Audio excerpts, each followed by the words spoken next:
Imagine a lone prophet standing at the edge of a dry, cracked riverbed, the hot sun beating down on him as he watches his own marriage unravel like the brittle earth beneath his feet. His wife's betrayal mirrors a nation's wayward heart.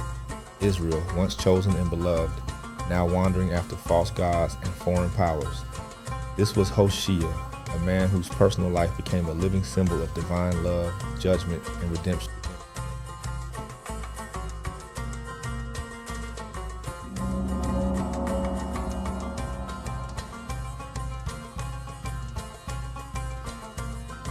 Let's begin.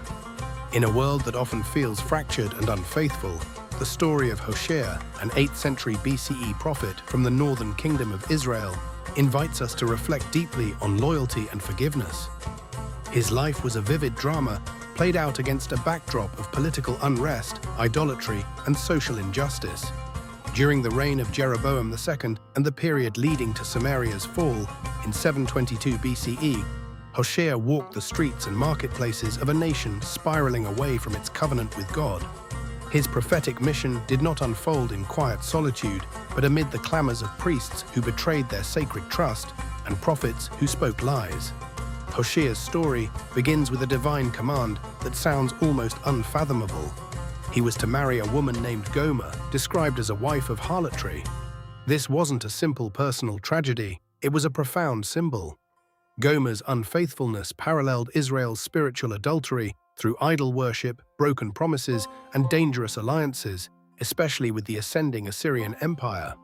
Their 3 children bore names drenched in prophetic meaning: Jezreel, signaling an impending judgment on the house of Jehu; Lo-Ruhamah, meaning no mercy, foretelling withdrawal of God's compassion; and Lo-Ami, not my people, a solemn declaration of severed relationship.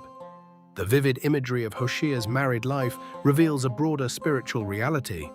Picture a man who watches the woman he loves drift away, yet with an unwavering heart, he redeems her. He buys her back with 15 pieces of silver and a measure of barley, small, humble tokens that speak volumes about divine grace.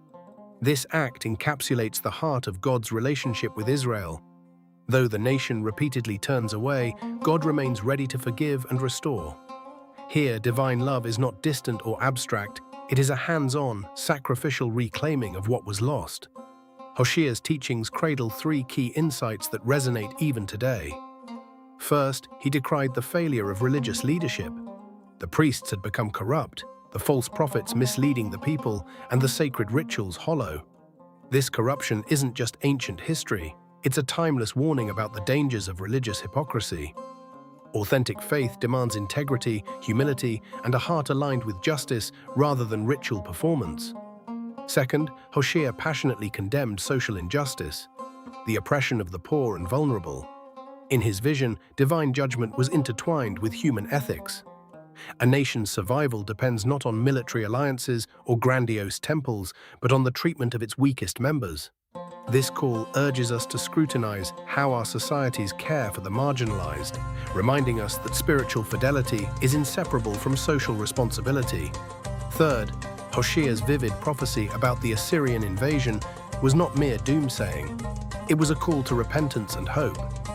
The harsh consequences were portrayed as chastisement meant to awaken a wayward people.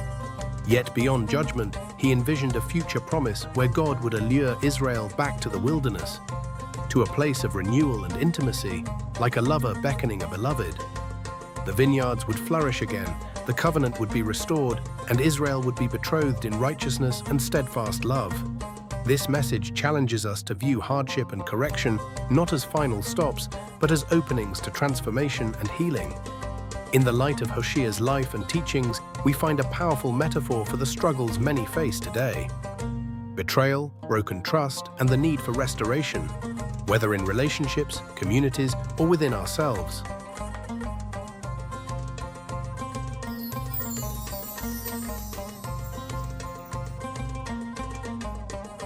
His prophetic voice reminds us that even when faith falters and justice is denied, steadfast love remains the foundation upon which hope can rise.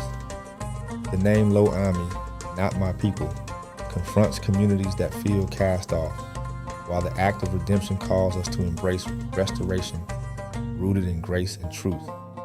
If you find yourself wrestling with feelings of betrayal or brokenness, whether by others or within your own heart, take a first step toward healing by naming one area where trust has been damaged and consider how you might extend or receive forgiveness. Small acts that mirror the redemptive love Hoshea embodied. It could be a conversation, a written letter, or a simple moment of prayer. If this message speaks to you, subscribe for more stories that connect ancient wisdom to modern life. Stay rooted in the wisdom of the ages.